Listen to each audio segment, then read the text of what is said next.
দিল্লিতে একটা double murder হয় মুকেশ সাক্সেনা আর তার মা শান্তি সাক্সেনার। এটা একটা রিভেঞ্জের কেস মনে হচ্ছিল, কিন্তু ক্রাইম ব্রাঞ্চ হরিশ জয়সওয়ালের কাছ থেকে লিড পায়, যা এই কেসটাকে একটা অন্য মোড় দেয়। আজ রাতে আমরা এই কেসের দ্বিতীয় তথা শেষ ভাগে জানব যে কি ছিল এই ছেলে এবং মাকে খুনের আসল কারণ। 2014 17 সেপ্টেম্বর সকালে মুকেশ আর তার মা শান্তি সাক্সেনাকে তাদের নিজেদের বাড়িতে মৃত অবস্থায় পাওয়া যায়। মুকেশের বোন পূজা মুকেশের অতীত জীবনের প্রথম অধ্যায় খোলে। সে পুলিশকে জানায় যে এই খুনটা হয়তো বদলা হিসাবে হতে পারে। জানা যায় যে 3 বছর আগে মুকেশের সঙ্গে অস্মিতার বিয়ে হয়েছিল, আর বিয়ের 1.5 বছর পর জানা যায় যে অস্মিতার এইডস আছে। এই খবরে তার বাবা মা অনিল এবং কবিতা ভীষণভাবে ধাক্কা খান। তারা মুকেশের দিকেই আঙুল তোলেন, কিন্তু মুকেশের মা আর বোন অস্মিতা আর তার মা বাবার দিকেই দোষারোপ করে। তারা বলে যে অস্মিতার হয়তো বিয়ের আগে থেকেই এই অসুখটা ছিল, আর সেই হয়তো মুকেশকে এই অসুখটা দিয়ে থাকবে। দুটো পরিবারের মধ্যে অনেক ঝগড়া হয়, আর শেষমেশ মুকেশ স্বীকার করে যে বিয়ের আগে তার শরীরেই এইডস বাসা বেঁধেছিল, আর বিয়ের পর অস্মিতাকে ইনসেক্ট করেছে। মুকেশ জানায় যে তার বন্ধু হরিশ জয়সওয়াল এবং দীনেশ পূজারি ছাড়া আর কেউ এই বিষয়ে জানত না। মুকেশ সবাইকে বলে যে সে তার বাবার হঠাৎ মৃত্যুর পর তার বিজনেস এবং সব দায়িত্বই ভালোভাবে পালন করেছিল, কিন্তু সে তার নিজের জীবন উচ্ছৃঙ্খলভাবে কাটিয়েছিল। সে প্রস্টিটিউটদের কাছে যেত, আর যার ফলে HIV পজিটিভ হয়ে গেছে। কিন্তু এই অসুখটা থাকা সত্ত্বেও সে অস্মিতাকে বিয়ে করে, আর বিয়ের 2 বছর পর অস্মিতা এইডসের কারণে মারা যায়। এই ঘটনার পর অস্মিতার বাবা মা অনিল আর কবিতা ক্ষিপ্ত হয়ে ওঠেন। এখন এটাই প্রশ্ন ছিল যে অনিল আর কবিতা কি এই ডাবল মার্ডারটা বদলা নেওয়ার জন্য করিয়েছিলেন? কিন্তু অনিল আর কবিতা এই খুনের ব্যাপারে সরাসরি অস্বীকার করেন। তারা পুলিশকে জানান যে মুকেশকে তারা কঠোর থেকে কঠোরতম শাস্তি দিতে চাইতেন, কিন্তু তাকে মেরে নয়, বরং আইনি অপরাধী বানিয়ে। সেই সময় মুকেশের হিস্ট্রি পুলিশকে হরিশ জয়সওয়ালের দিকে নিয়ে যায়, যে কিনা মুকেশের বন্ধু ছিল। হরিশের কথায় ইঙ্গিত পাওয়া যায় যে হয়তো হরিশই মুকেশকে খুন করিয়ে থাকবে, কিন্তু হরিশ তার বন্ধু এবং তার বৃদ্ধা মাকে কেন মারতে যাবে? পুলিশ জানতে পারে যে হরিশ একজন রিকভারি এজেন্ট, আর মার্ডারের পরের রাত থেকে তার মোবাইল সুইচ অফ ছিল, আর সে তার পুরনো ভাড়া বাড়িও ছেড়ে দিয়েছিল। সেই সময় হরিশ জয়সওয়াল তার বন্ধু দিলীপের সঙ্গে কোনো এক উদ্দেশ্য নিয়ে অজয় দুবের সঙ্গে দেখা করে। সেই অজয় যার স্ত্রী শীতলের সঙ্গে হরিশের অ্যাফেয়ার আছে। শীতল অজয়ের ফোন বন্ধ থাকা দেখে উদ্বিগ্ন হয়ে পড়ে। পুলিশের কাছে অনেক প্রশ্ন আছে যেগুলো তারা হরিশকে জিজ্ঞেস করতে চায়, কিন্তু হরিশকে তারা ধরতে পারছে না। তারা তার স্ত্রী সোনালের কাছে পৌঁছে যায়। কিছুদিন আগেই সোনাল হরিশের বিরুদ্ধে ডোমেস্টিক ভায়োলেন্সের কমপ্লেন করেছিল। তাহলে হরিশ জয়সওয়ালের কাহিনীটা কি ছিল? এবার তারপর সোনাল, তোমাকে যা জিজ্ঞেস করা হচ্ছে তার উত্তর দাও। তোমার জীবনের সঙ্গে থাকা জয়সওয়াল এখন কোথায়? হরিশ জয়সওয়ালকে খুঁজছি আমরা। হরিশকে আমি 1 বছর আগেই ছেড়ে দিয়েছিলাম। সে আমার জন্য মরে গেছে ভাবুন। সোনাল, হরিশ দুজনকে খুন করেছে, আর আমরা এটা জানতে চাই কেন এই ডবল মার্ডার করেছে। এইসব ব্যাপারে আমি কিছু জানি না। আমি আশ্চর্যও হব না যদি ও এই কাজটা করে থাকে। তো ও একজন ফ্রড আর খুবই নিচু মনের মানুষ। ওইটা তো আমার পোড়া কপাল যে আমি ওকে চিনতে পারিনি। বোকার মতন ভালোবেসে ফেলেছিলাম ওকে। মা বাবা কিছুতেই মানছে না হরিশ। তো ছেড়ে দেবে আমাকে? না, তোমাকে ছাড়তে পারবো না আমি। কিন্তু যদি কখনো বিয়ে করি, বাবা মা আমার সঙ্গে কোনো সম্পর্ক রাখবে না, আর পরিবারের আশীর্বাদ ছাড়া তোমার সঙ্গে কখনো আমি সুখে থাকতে পারবো না। আমার কাছে ফ্যামিলি নেই। আমি কষ্ট করে নিজের জীবন তৈরি করেছি, আর হয়তো তোমার মা বাবার তুলনায় আমার কোনো যোগ্যতাই নেই, কিন্তু শুধু এর জন্যই আমি সুখী হতে পারবো না। এরকম ভাবে বলো না হরিশ। তাহলে তুমি সিদ্ধান্ত নিয়ে নাও যে আমরা নিজেদের মতো করে বাঁচবো, না অন্যের হাতের পুতুল হয়ে জীবন কাটিয়ে দেব। ওদের অহংকারের সামনে আমাদের ভালোবাসা বলি দেব। ওর মিষ্টি মিষ্টি কথার সামনে আমি দুর্বল হয়ে গেছিলাম স্যার, কিন্তু ওর আসল রূপটা খুব তাড়াতাড়ি আমার সামনে এসে যায়। 1 নম্বরের মিথ্যেবাদী আর খুবই নোংরা লোক ছিল ও।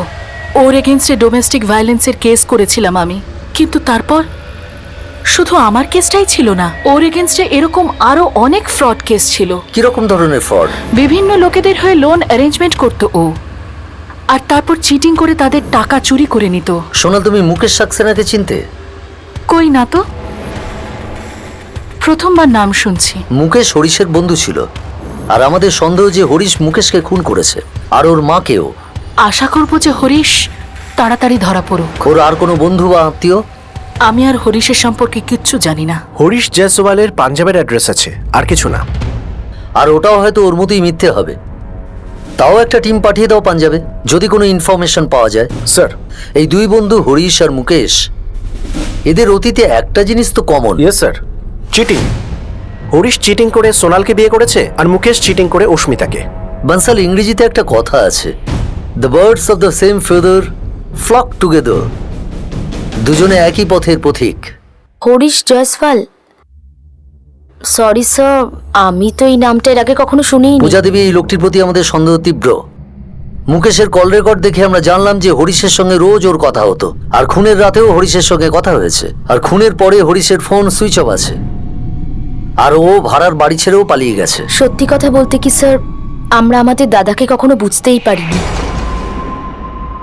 বাবা আমাদের ছেড়ে চলে যাওয়ার পর আমাদের দেখাশোনা, দোকান আর সংসার সামলাতেই দাদা ব্যস্ত থাকতো। কারা দাদার বন্ধু ছিল, বাড়ির বাইরে কাদের সঙ্গে মিশত, সেটা না কখনো দাদা আমাদের বলেছে, আর না কখনো আমরা জিজ্ঞেস করেছি। আসলে ওই দাদার রোগটার ব্যাপারে যখন জানতে পারি, তখনই পরিষ্কার হয়ে যায় যে দাদার সঙ্গটা ভালো ছিল না। না স্যার, আমি শান্তিদির ঘরে এই লোকটাকে যাওয়া আসা করতে দেখিনি। কখনো দেখেননি? না স্যার, শান্তিদির ঘরে ততদিনই যাওয়া আসা ছিল যতদিন অস্মিতা বেঁচে ছিল। ও মারা যাওয়ার পর এই মা ছেলে কেমন যেন চুপচাপ হয়ে গেছিল।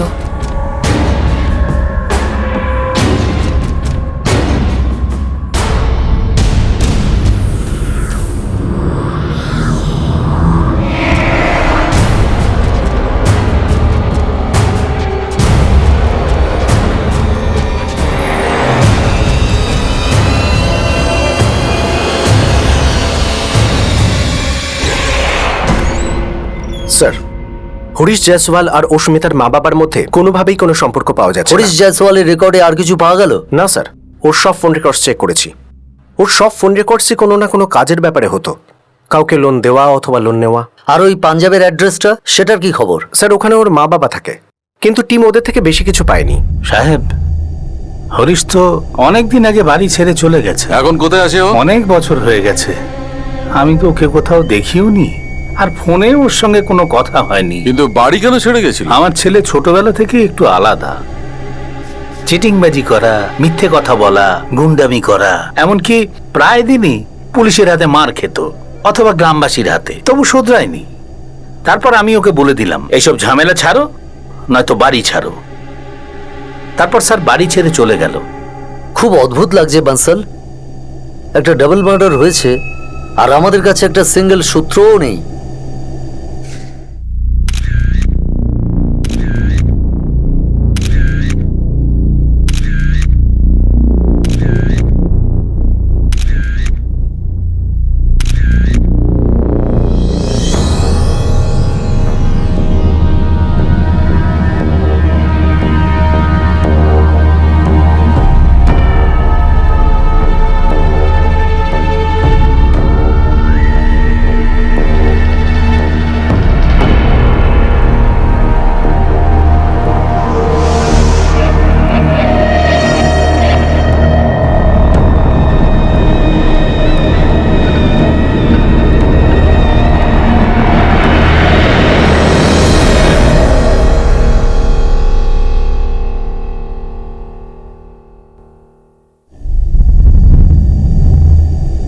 হরিশ 4 দিন হয়ে গেছে অজয় বাড়িতে ফেরেনি, ওর ফোনটাও বন্ধ রয়েছে।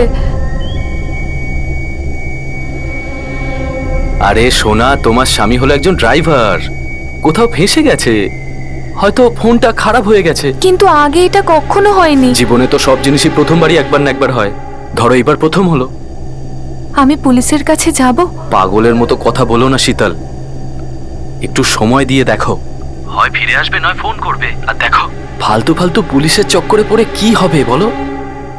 পুলিশের থেকে দূরেই থাকো।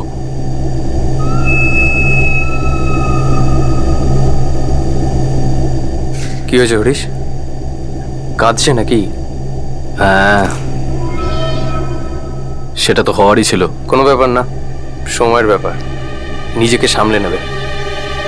পাক্কা সামলে নেবে। আমারও কোনো ডাউট নেই দিলীপ, একটুও না।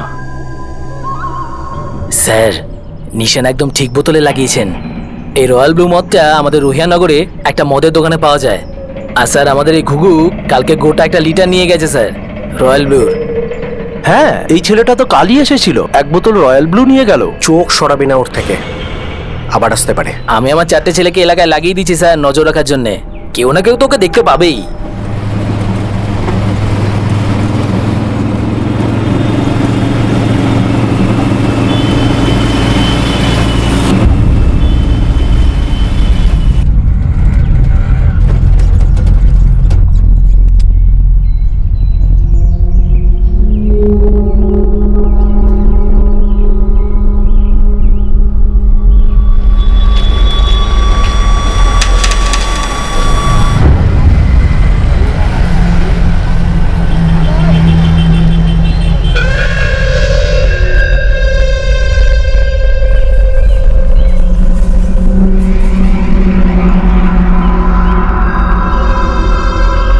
ঘুঘু এখন কোথায়? আমার চোখের সামনেই ঘুরছে, ফলো করছি। খেয়াল রাখিস ধান খেয়ে যেন উড়ে না যায়।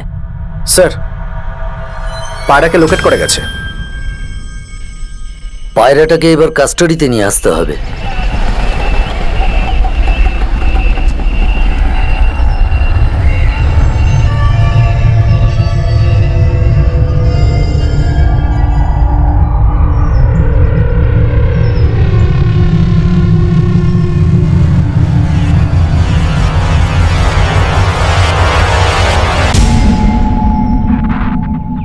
হরিশ, আমার খুব ভয় লাগছে, বুঝতে পারছি না কি হবে। আরে আমি থাকতে ভয় পাওয়ার কি আছে তোমার?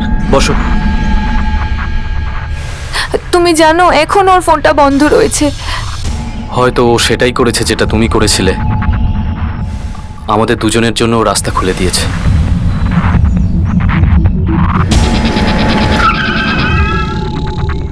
ভিতরে বসে আছে স্যার, কোনো বৌদির সাথে ফষ্টি নষ্টি করছে স্যার।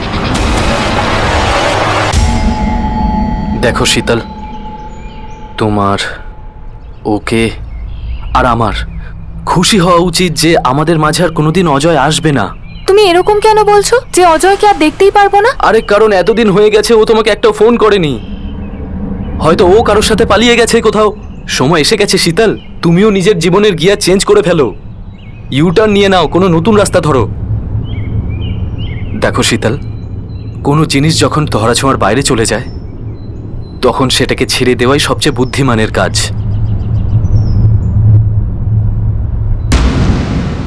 না হরিশ জয়সওয়াল, আমরা পুলিশের লোকেরা কোনো বুঝে শুনে কাজ করিই না, করতেই পারি না। জানিস কেন? কারণ আমাদের নাগালের বাইরে থাকা ক্রিমিনাল এখনো জন্মায়নি। মুকেশ সাক্সেনা হলো আমার বন্ধু। আমি জানি যে ওকে আর ওর মাকে কেউ মেরে ফেলেছে, কিন্তু আপনারা আমাকে কেন সন্দেহ করছেন? কারণ তোমার আর মুকেশের কমন গার্লফ্রেন্ড আমাদের সাক্ষী হয়ে গেছে। কি? কে? রয়্যাল ব্লু নাম ওই মেয়েটার। এই হলো হরিশ জয়সওয়াল, তোমার প্রিয় বন্ধু। এ সেই রাতে ক্রাইম সিনে জীবিত ছিল। এই আমাদের বলেছে যে আপনি হরিশ জয়সওয়ালকে তুলে নিন। ওই রাতে আমরা তিনজন একসাথেই ছিলাম, আমি, মুকেশ, হরিশ। খুব সুন্দর আড্ডা জমেছিল, কিন্তু তোমার এই প্রিয় বন্ধু এটা বলতে পারিনি যে তুমি কেন মুকেশকে খুন করলে। সে তো আমি এখনো বলতে পারবো না, কারণ যেটা হয়নি সেটা আমি কি করে বলতে পারবো। মুকেশ খুন হয়েছে এটা সত্যি, মুকেশকে খুন আমি করেছি এটা মিথ্যে। বন্ধু কখনো বন্ধুর গলা কাটে না, না বন্ধু বন্ধুর মাকে মারে। এখন এখান থেকে এগোনোর দুটো রাস্তা আছে আমাদের কাছে। একটা খুবই সোজাসুজি, ঠিকঠাক, ওতে তোমার কষ্ট কম হবে। আর দ্বিতীয়টা হলো একদম বাঁকা। সে রাস্তা দিয়ে হয়তো যাওয়া যাবে, কিন্তু যেতে গিয়ে অনেক কিছু ঘটবে। হয়তো তোমার এই হাত পা ভেঙে যাবে। ও হ্যাঁ, শীতল দুবেও এই পাশের ঘরেই আছে। এখন হয় তুমি বলবে, না হলে ও বলবে। আমার স্বামী অজয় দুবে, ওর একটা বন্ধু আছে দিলীপ। হরিশ দিলীপেরই বন্ধু। আর হরিশ একবার আমার স্বামীকে লোনও দিয়েছিল। আমি ওকে এইভাবেই জানি। এভাবেই চেনেন? এভাবে তো দেখাও করতেন, কারণ পার্কের দোলনায় বসে যেভাবে আপনারা ফষ্টি নষ্টি করছিলেন সেটা কিন্তু অন্য গল্প বলছে মিসেস শীতল অজয় দুবে। আপনি বলতে কি চাইছেন? আমি বলতে চাইছি যে মুকেশ সাক্সেনা আর ওর মা শান্তি সাক্সেনার মার্ডার হয়ে গেছে। আপনি কি জানেন এই মার্ডার সম্বন্ধে? আমি কিচ্ছু জানি না এই মার্ডার টার্ডার সম্বন্ধে। আমি 4 দিন ধরে নিজেই চিন্তায় রয়েছি। আমার স্বামী 4 দিন ধরে বাড়ি ফেরেনি, ওর ফোনটাও বন্ধ আছে। আপনি শীতলকে কেন মাঝখানে আনছেন স্যার? ও কিচ্ছু জানে না। কিন্তু আমরা এটা জানি যে আমাদের মুকেশ এবং শান্তি দেবীর খুনিকে দরকার। এবার হয় আমার তোমাকে ভাঙতে হবে, না হলে তোমার গার্লফ্রেন্ড শীতলকে। তুমিই ঠিক করো, যে কোনো একটাকে ধরো, আমরা অন্যটাকে ধরবো। আমি মুকেশের অসুখের ব্যাপারে জানতাম। ও জীবনের শেষ কটা দিন গুনছিল।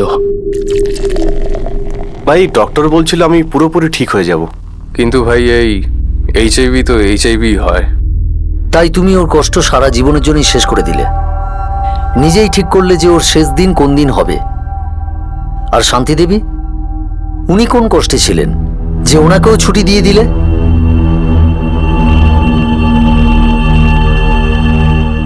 আমি চলে যাচ্ছি ভাই, এই অসুখ আমায় শেষ করে দেবে। মুকেশ, আমি বুঝতে পারছি ভাই। আমি অস্মিতাকে ফাঁসাতে চাইনি ভাই, ওকে মিথ্যে কথা বলতে চাইনি। আমি চাইনি যে ওরও আমার অসুখটা হোক, কিন্তু মা না জোর করেছিল, বিয়ে কর বিয়ে কর বিয়ে কর। ছাড় না ভাই, যা হয়ে গেছে তা বাদ দে, সামনের দিনগুলোর কথা ভাব। সামনের দিকের কথা ভেবে কি হবে? একটা ওষুধের জন্য প্রচুর টাকা যাচ্ছে, তার মধ্যে অস্মিতার বাবা মা আবার কেস করেছে। আমি একদম বিক্রি হয়ে গেছি। ছোট একটা দোকানও ছিল, তাও বিক্রি করতে হলো। তাও আমি সামলাতে পারছি না।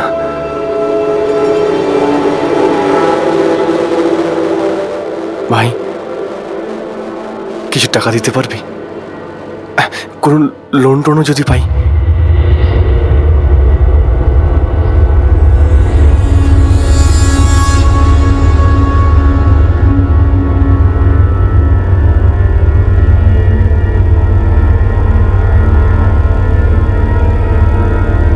লোন টোন ছাড়, আপাতত এটা রাখ। সব মিলিয়ে ৭৫,০০০ টাকার কাছাকাছি হবে। তোর মন অনেক বড় ভাই, তোর এই উপকার আমি কোনোদিনও ভুলবো না। পাগল হয়ে গেছিস? বন্ধুর মধ্যে আবার এসব কি? একজন ভালো বন্ধুর মতো কিছু না বুঝে, কিছু না হিসেব করে যা ছিল সব দিয়ে দিয়েছিলাম। তারপর আমার খারাপ সময় এলো, আমার উপর কেস করা হলো, আমার অনেক টাকার দরকার ছিল। আমি যখন মুকেশকে চাইলাম। কি বলছিস ভাই? আমার কাছে পরের ইঞ্জেকশনটা নেওয়ার জন্য টাকা নেই। আমি তোর ৭৫,০০০ টাকা কি করে দেবো ভাই? না, আমি চাইতাম না তোর কাছে ভাই, কিন্তু ১ টাকা ১ টাকা করে জমাচ্ছি। কিছু কর ভাই, যদি টাকা না দিস তাহলে মরে যাব পুরো। যদি আমি কিছু করতে পারতাম তোর জন্য, কিন্তু আমি অবশ্যই চেষ্টা করব। তোর সমস্ত টাকা না হলেও কিছু টাকা তোকে অবশ্যই দিয়ে দেব। কিন্তু না, দেয়নি, ১ টাকাও ফেরত দেয়নি। ও আসলে দিতেই চাইতো না। ও আসলে শুধুমাত্র নিজের চিকিৎসা, নিজের কেস, এগুলো ছাড়া আর কিচ্ছু দেখতে পেত না। স্যার, আমি ওকে খুব ভালো করে বুঝিয়েছিলাম, খুব গালি দিয়েছিলাম আর ধমকও দিয়েছিলাম, কিন্তু এতে ওর কোনো এফেক্ট হয়নি। এমন কি এমার্জেন্সি ছিল তোমার? শীতল, আমি শীতলের সাথে পালিয়ে গিয়ে বিয়ে করতে চেয়েছিলাম, সেটেল হতে চেয়েছিলাম। আমার উপর অনেক দেনা ছিল, সেগুলো মেটাতে চেয়েছিলাম। তারপর আমি সবকিছু ফুল অ্যান্ড ফাইনাল করে দেওয়ার জন্য মুকেশের বাড়িতে গেলাম,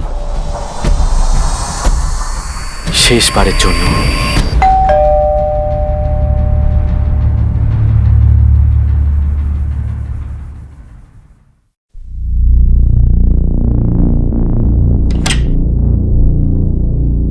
আরে আয়, ভেতরে আয়।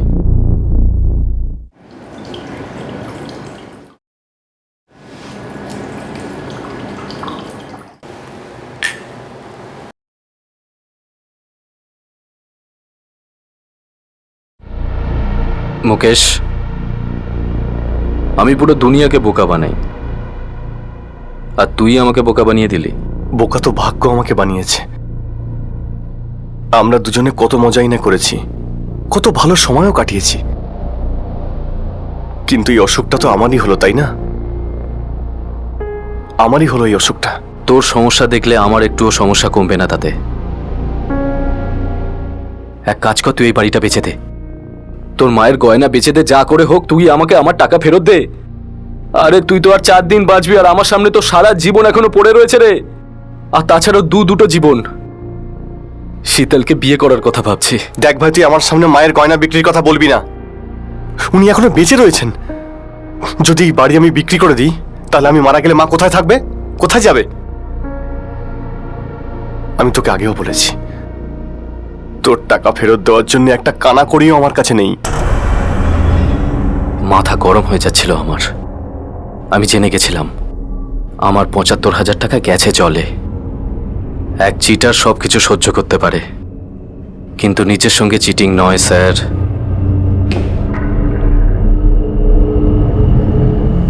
নেশার জন্য রাগ আরো বেড়ে গেছিল।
মুকেশ, কি হলো? কি হয়েছে মুকেশ? মুকেশ, হরিশ, এটা কি করলি তুই? মুকেশ, চোখ খোল বাবা, চোখ খোল। মুকেশের মা আমাকে দেখতে পেয়েছিল। যদি ওনাকে না মারতাম তাহলে আমি ফেঁসে যেতাম।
তুমি মুকেশ সাক্সেনাকে এই জন্য খুন করলে যে ও তোমার টাকা ফেরত দেয়নি বলে?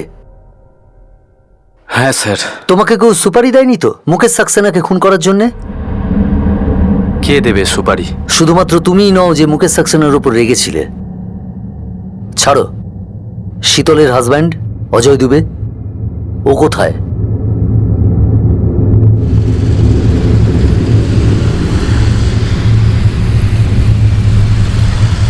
কি রে ভাই হরিশ, গাড়ি কোথায়? ভাই 1 থেকে 1.5 ঘন্টা তো এখানে পৌঁছতে পৌঁছতে লেগেই যাবে। ভাই 8:30 তো বেজেই গেল। একটা কাজ করি, কোনো এক ধাবায় যাই, রুটি টুটি খাই। চল চল।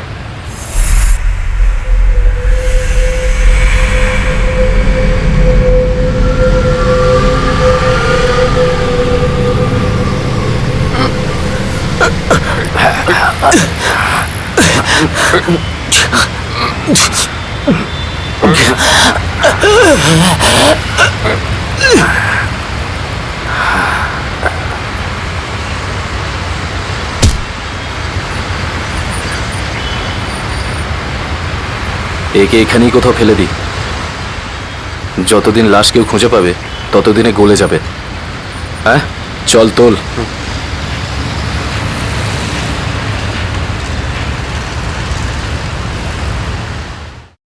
শীতল আর আমার মধ্যে সবকিছু হচ্ছিল স্যার।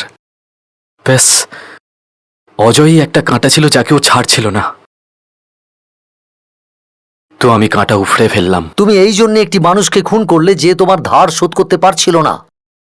তুমি ওর মাকে শুধুমাত্র এই জন্য মারলে যে তোমাকে ধরিয়ে দিতে পারত। আর তুমি একজন নিষ্পাপকে খুন করলে কেননা ওর বউ, যে তোমার প্রেমিকা, নিজের স্বামীকে ছাড়তে চাইছিল না। 3টে মার্ডারের পরে তোমার মনে হয়েছিল যে তুমি সুখে বাঁচতে পারতে। ধরা যদি না পড়তাম তো বাঁচতাম। শীতল কখনো জানতেই পারতো না যে ওর স্বামীকে আমি মেরেছি। খুব সুখে দিন কাটাতাম আমরা, কিন্তু এখন আর সম্ভব নয় সেটা। কপাল খারাপ আমার স্যার। নোংরা মনের মানুষরা এটা কি করে ভাবতে পারে হরিশ জয়সওয়াল? তুমি শুধু নোংরা নও, তুমি অতিরিক্ত খারাপ। এখন শুধু দেখে যাও ভাগ্য তোমাকে কোথায় নিয়ে যায়, কি শাস্তি হয় তোমার।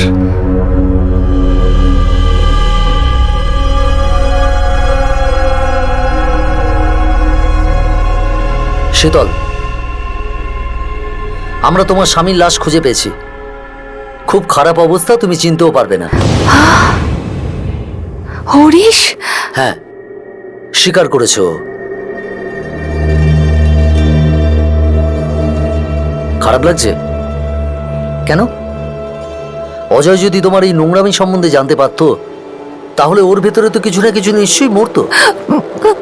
কিন্তু স্যার আমি ওকে ছাড়তে চাইনি। গাছেরও খাবে, তলারও কুড়বে। কিন্তু ম্যাডাম, এটা তো হয় না। অসততার কোনো বিকল্প হয় না, শুধু পাপ হয়, খুব খারাপ ভাবে। অন্যকে বলা মিথ্যে এবং নিজের মিথ্যে একদিন তো প্রকাশ পাবেই।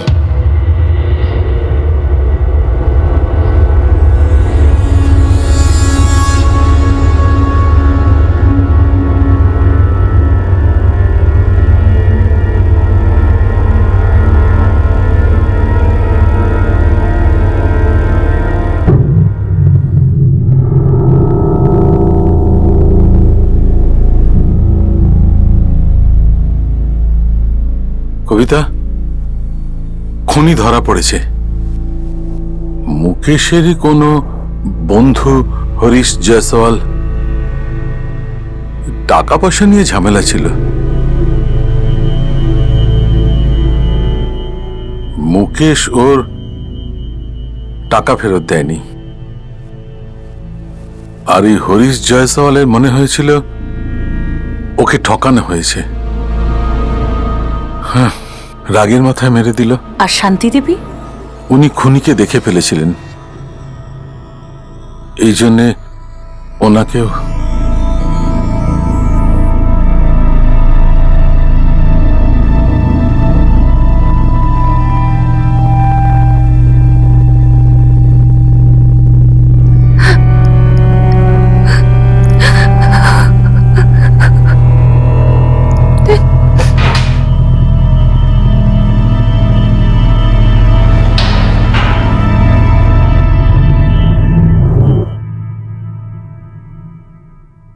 সব মানুষেরই জীবনে এমন একটা মোড় আসে যখন জীবনের গাড়ি অন্ধকারে ঢাকা একটা কানাগলির দিকে চলে যায়। কেউই নিজের ইচ্ছে এই কানাগলির দিকে যায় না, প্রত্যেকেই এই অন্ধকার গলি থেকে বেরোতে চায়। কিন্তু এই কানাগলির থেকে বেরোনোর জন্য অন্ধকার দূর করা প্রয়োজন, সেটাই সঠিক কাজ। অন্ধকারের মধ্যে চালানো হাত পা বা তীর প্রায়শই ভুল নিশানায় লাগে, নিরপরাধ মানুষদের আঘাত করে থাকে আর তাদের প্রাণ নিয়ে নেয়। ঠিক সময় চিকিৎসা করালে মুকেশ ভালো একটা জীবন পেত। অস্মিতারও এরকম অসময়ে ছটফট করে মরার পরিস্থিতি আসতো না। আর এটা হতেই পারে না যে শীতল এই বিষয়ে জানতো না যে হরিশের সাথে অ্যাফেয়ার করার অর্থ হলো নিজের স্বামী অজয় দুবের সাথে প্রতারণা। হয়তো সে অ্যাফেয়ারটা গোপন করত, কিন্তু হরিশের লালসা এই বোঝাপড়া কোনোদিন স্বীকারই করত না।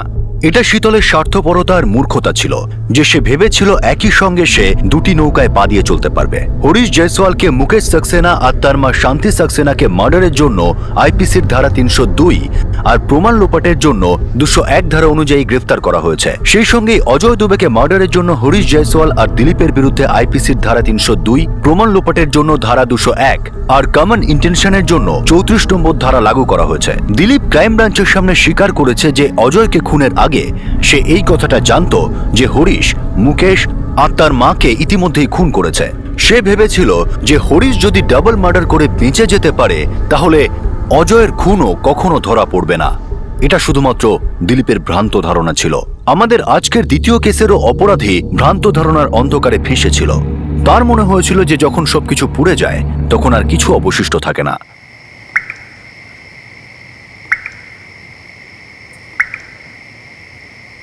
যখন ভালোবাসা জেগে ওঠে মনে হয় জাদু, আর যখন জেগে ওঠে ঘৃণা বুকের ভেতর জ্বলে ওঠে আগুন।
পরিবারের ভালোবাসা নাকি একটি নারীর প্রতি প্রেম, কোনটা ঠিক,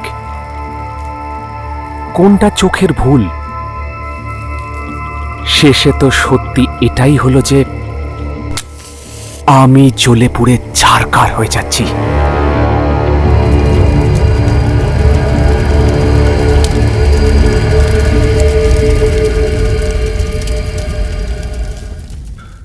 যখন সম্পর্কে ঘুণ ধরে তখন প্রেম হাওয়া হয়ে উড়ে যায়। কিন্তু সেটা কি সত্যি সম্পর্ক ছিল নাকি একটা অনেক বড় মায়াজাল? কিন্তু এই অনেক বড় মায়াজালের থেকেও একটা ভ্রান্ত ধারণা আছে যে যদি কারো প্রাণ নেওয়া হয় তাহলে ঘৃণার আগুন ঠান্ডা হয়ে যেতে পারে আর মৃতদেহের সঙ্গেই রহস্য চাপা পড়ে যায়। কিন্তু মৃতদেহের মধ্যে রহস্য লুকিয়ে থাকতে পারে না, বিশেষত তাঁদেরই খুনের কাহিনী যা তারা নিজেরাই বলতে থাকে নিজেদের ভঙ্গিতে।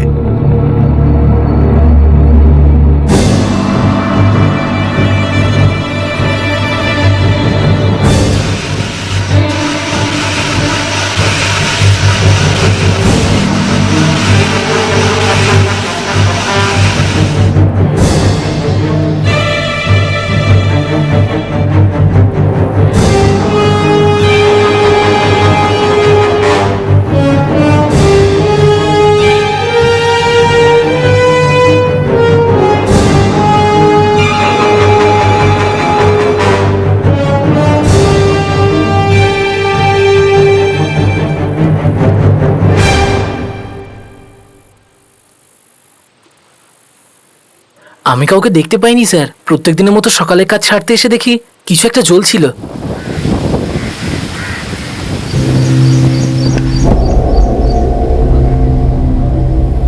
চোখের থেকে আমার ঘুম উড়ে গিয়েছিল স্যার। আমি ভাবছিলাম সকাল সকাল কে আবার কি পোড়াচ্ছে, আর খুব খারাপ গন্ধ আসছিল স্যার। মনে হলো নিশ্চয়ই কোনো গড়বড় আছে। কাছে গিয়ে দেখি ওটা একটা বডি স্যার। ওটা দেখে আমি খুব ভয় পেয়ে যাই স্যার, আর তারপর আপনাদেরকে খবর দিই। তোমরা সবাই কাছাকাছি থাকো। না সাহেব, আমাদের মধ্যে থেকে এখানে কেউই থাকে না। হ্যাঁ সাহেব, পুলিশের গাড়ি এলো তাই দেখতে এলাম। নায়ক, স্যার, মনে হচ্ছে ভিকটিম হ্যান্ডিক্যাপ ছিল। স্যার, এটা দেখুন। এটা তো কারো হাত মনে হচ্ছে। হয়তো ভিকটিমেরই হবে। লাশটা এখনো জ্বলছে মানে লাশটাকে জ্বালানো হয়েছে বেশি সময় হয়নি।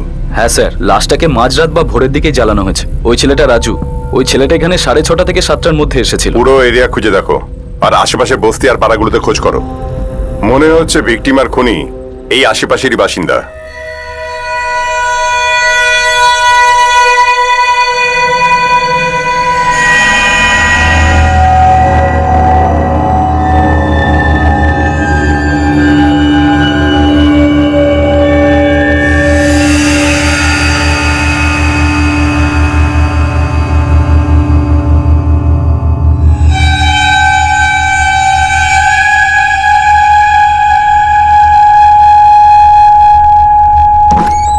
স্যার, খোঁজ পেলাম মোটরসাইকেলে দুজন বসে ভারী একটা বস্তা নিয়ে যাচ্ছিল। কে দেখেছে? ওই এলাকারই একটা দুধওয়ালা, ওর নাম হলো বংশী।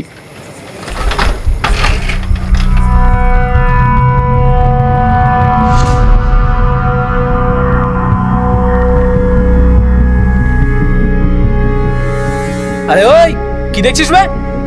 জায়গা নেই, ভাগ ভাগ।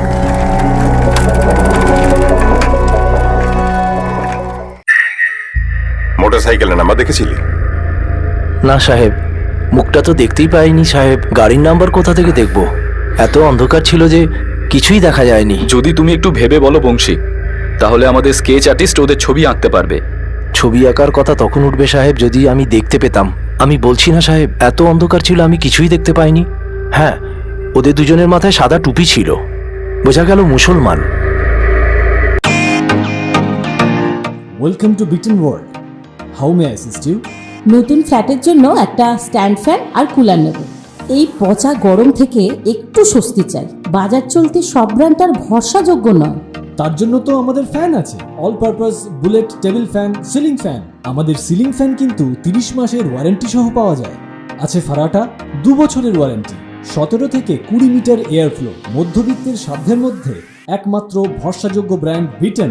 আমাদের কুলারের কিন্তু অনেক range, 45 litres, 50 litres, 70 litres, 90 litres, 110 litres. Honeycomb সহযোগে বিটেনের সব কুলারের ওয়ারেন্টি 1 বছর। চেনা হাওয়ায় অচেনা অনুভূতির জন্য একমাত্র আদর্শ বিটেন। গরমে স্বস্তি পেতে বিটেনের ফ্যান হোক বা কুলার, আজই আনুন বাড়িতে। Beaten, digitally years.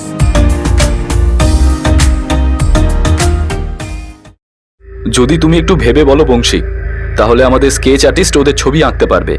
ছবি আঁকার কথা তখন উঠবে সাহেব যদি আমি দেখতে পেতাম। আমি বলছি না সাহেব, এত অন্ধকার ছিল আমি কিছুই দেখতে পাইনি। হ্যাঁ, ওদের দুজনের মাথায় সাদা টুপি ছিল, বোঝা গেল মুসলমান। আরে ওই কি দেখছিস বে?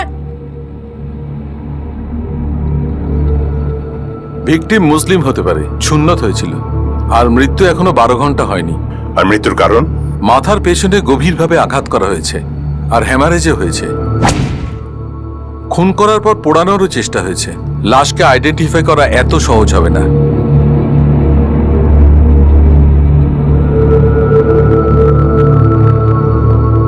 বোঝাই যাচ্ছিল যে লাশটা পুড়িয়ে ফেলা হয়েছিল যাতে তার আইডেন্টিফিকেশন কোনোভাবেই না করা যায়। কয়েকটি মিসিং কমপ্লেন্ট ম্যাচ হয়েছিল, সেগুলোর উপর দৃষ্টি দেওয়া হয়, কিন্তু এমন মনে হচ্ছিল যে এই পুড়ে যাওয়া লাশটা যেই ব্যক্তির ছিল তার মিসিং কমপ্লেন্ট হয়তো এখনো লেখানোই হয়নি। কিন্তু রাতের অন্ধকারে সেই লাশটাকে নিয়ে যাওয়ার জন্য যেই মোটরসাইকেলটা ব্যবহার করা হয়েছিল তাতে আলোকপাত করা হয়, কিন্তু দিল্লি এখনো অনেক দূরে ছিল। আরে চাচা, একটা পান দিন।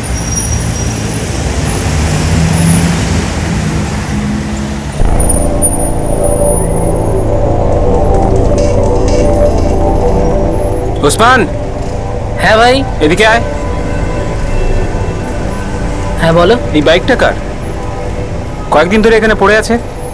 আমি কি জানি সাগর ভাই, আমি তো ভেবেছিলাম তুমি হয়তো কাউকে বলেছো এখানে রাখার জন্য। আরে আমি যদি কাউকে বলতাম তাহলে কি তোকে আর জিজ্ঞেস করতাম? এটা আবার কোনো কেস খাওয়া বাইক নয় তো?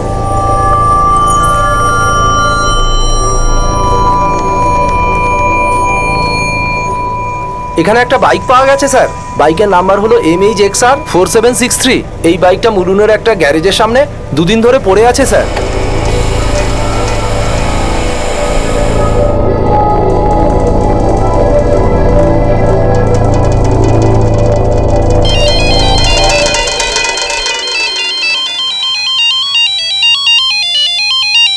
হ্যালো, হ্যাঁ হ্যাঁ, ওটা আমার বাইকের নাম্বার। তো বাইকটা রাস্তায় ফেলে রেখে গেছো কেন? রাস্তার উপর? কি বলছেন স্যার? কোথায় পেয়েছেন আমার বাইকটা? আরে স্যার, এ তো আমারই বাইক, কিন্তু আমি এটা বুঝতে পারছি না যে অন্য কারোর গ্যারেজের সামনে এটা কেন দাঁড়িয়েছিল। দুদিন থেকে এখানে পড়ে আছে। আমি তো আমার বাইক ভাইজানকে দিয়েছিলাম। ঠিক আছে, কোনো ব্যাপার নয়, আমি কথা বলছি। স্যার, বাইক নিয়ে যাই এখন? না, প্রথমে কাগজপত্র চেক করতে হবে। ভেতরে এসো।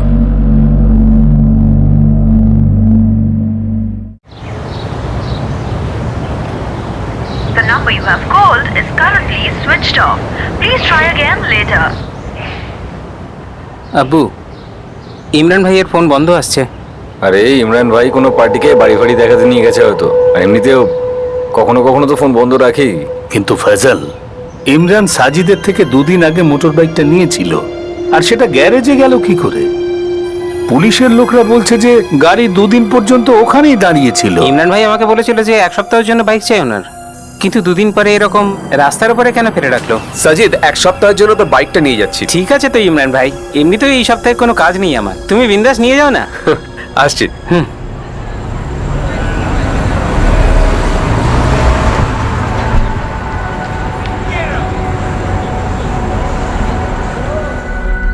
এই ফোনটা কখন থেকে বন্ধ আছে ইমরান আহমেদের? আজ দুপুর থেকে ট্রাই করছি সাহেব। আসলে ভাইজান 3 দিন আগে আমার কাছ থেকে বাইক নিয়েছিল, 11ই জুন। 11ই জুন? কখন নিয়েছিল গাড়িটা? সন্ধ্যের সময় সাহেব। বললো এক সপ্তাহের জন্য বাইক চাই আমার। আমি বললাম নিয়ে যাও, আমারও সেরকম কোনো কাজ ছিল না, আমি দিয়ে দিয়েছি। কিন্তু সাহেব, আজ আপনার পুলিশ স্টেশন থেকে ফোন এলো, বললো যে বাইক ওখানে দুদিন ধরে মুলুনের কোনো গ্যারেজের পাশে দুরাত ধরে পড়ে আছে। আচ্ছা, তোমার এই দাদা থাকে কোথায়? কোনো ঠিকানা ফিকানা জানো? আসলে ব্যাপারটা হলো স্যার যে আমাদের ইমরান ভাই ঠিক কোথায় থাকে সেটা আমরা জানি না, কিন্তু আমাদের সঙ্গে থাকে না। কিন্তু আমরা ফোনে টাচে থাকি সাহেব, প্রায় দিন কথা হয় আমাদের। আর আমি ওর বিবিদের সাথেও কথা বলেছিলাম। বিবিদের সঙ্গে? সাজিদ মিয়া, তোমার ইমরান ভাই তো 2 সপ্তাহ এখানে আসেনি, আর ও কোনো ফোনও করেনি। ব্যাপারটা কি বলবে একটু? সেরকম কোনো ব্যাপার নয় ফায়জা ভাবি, ওকে ফোনে পাচ্ছিলাম না তো, তাই ভাবলাম আপনাকে জিজ্ঞেস করে নিই। মুমতাজকে জিজ্ঞেস করেছো? না সাজিদ ভাই, ইমরান তো এখানে অনেকদিন আসেনি। ব্যাপারটা কি? আরে মুমতাজ ভাবি, ওর ফোন লাগছিল না তাই জিজ্ঞেস করলাম। রাবিয়ার সঙ্গে কথা হয়েছে? না, ওনাকেও ফোনে পাওয়া যাচ্ছে না। এটা কিরকম কথা হলো? ইমরানকে ফোনে পাওয়া যাচ্ছে না, আর ওর 2 বিবিও ওর ঠিকানা জানে না, 3য় বিবিকেও ফোনে পাওয়া যাচ্ছে না। আমি জিজ্ঞেস করছি এসব কি হচ্ছে? এই ফয়সাল, তোর কাছে রাবিয়ার আর কোনো নাম্বার আছে? সাজিদ ভাই, কি বলছো তুমি? যে নাম্বারটা সবার কাছে আছে সেটাই আমার কাছেও আছে। আসলে স্যার ব্যাপারটা হলো ইমরান ভাইয়ের আর এক বিবি হচ্ছে রাবিয়া, ভাইজান ওর সঙ্গেই থাকতো। তার মানে তোমাদের দুজনের মধ্যে কেউই জানো না যে রাবিয়ার বাড়ি কোথায়, যেখানে তোমাদের দাদা ইমরান থাকে? না স্যার, একটা কেস আছে।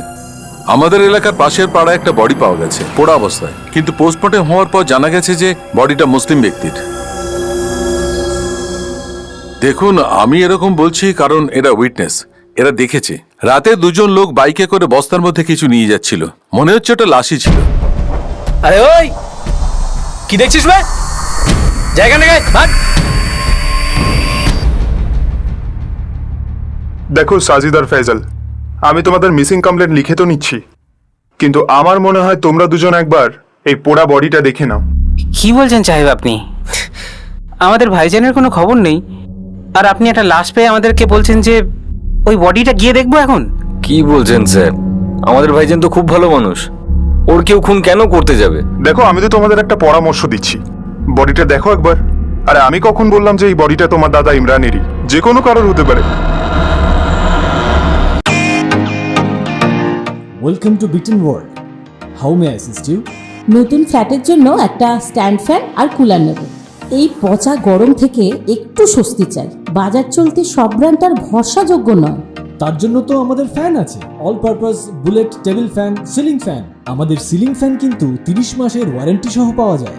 আছে ফারাটা 2 বছরের ওয়ারেন্টি, 17 থেকে 20 মিটার এয়ার ফ্লো, মধ্যবিত্তের সাধ্যের মধ্যে একমাত্র ভরসাযোগ্য ব্র্যান্ড বিটন। আমাদের কুলারের কিন্তু অনেক range, 45 litres, 50 litres, 70 litres, 90 litres, 110 litres.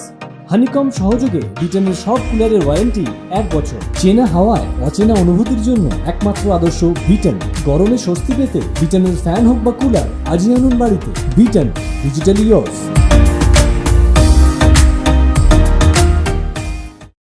দেখো, আমি তো তোমাদের একটা পরামর্শ দিচ্ছি, বডিটা দেখো একবার।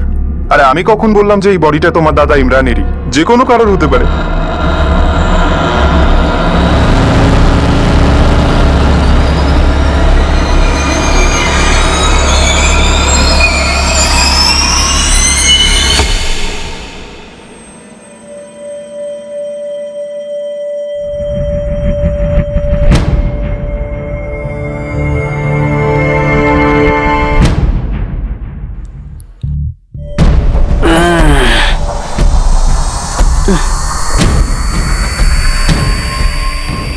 না সাহেব। স্যার, একে চেনা তো খুবই মুশকিল।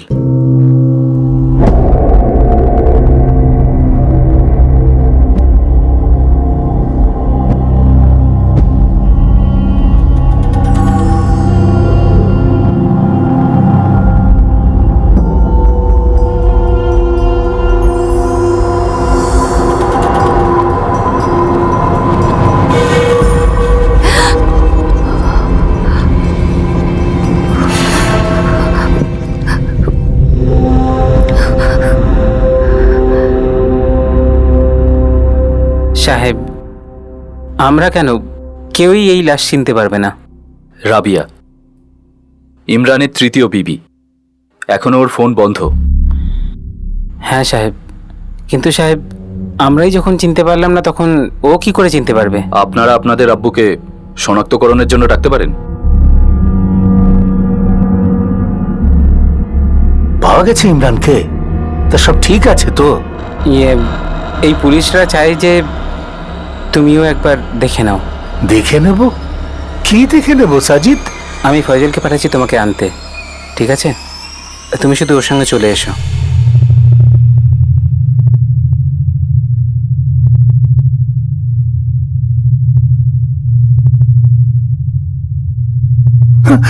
আবু সাহেব, আমার মনে হচ্ছে যে আমাদের ইমরান ভাই নয় সাহেব। এটা ইমরান।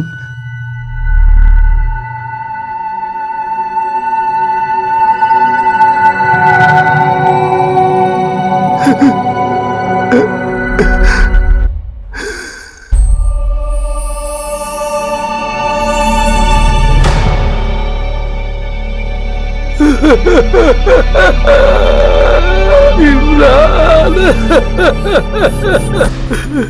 সাজিদ, ফয়জল, ওরা তো অনেক চেষ্টা করে ওকে চিনতে পারেনি, কিন্তু আমি তো ওর আব্বু না, আমি কি করে চিনতে ভুল করবো?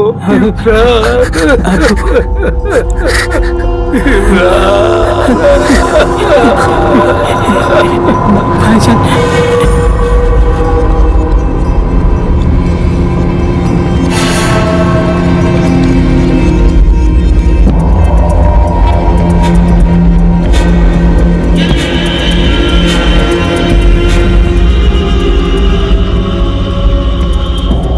ভিকটিম হলো ইমরান,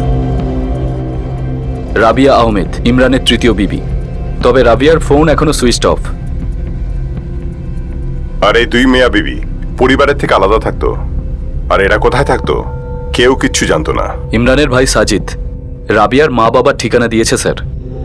চলো দেখা করে আসি নায়ক, আর আশা করি ওখানে গিয়ে কোনো মিসিং কমপ্লেন পাবো না রাবিয়া আহমেদের।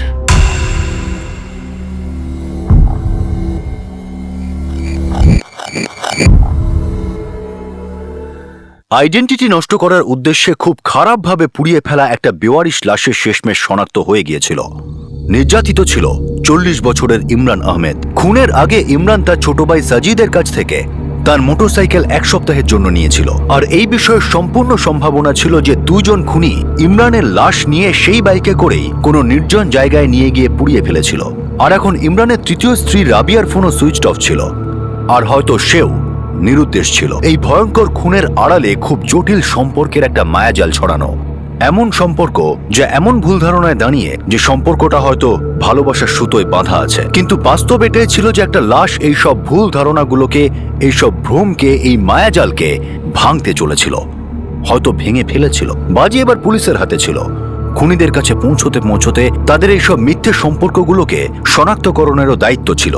এই মার্ডার মিস্ট্রির দ্বিতীয় তথা শেষ ভাগ আমরা আপনাদের দেখাবো আগামী দিন আগামী পর্বে।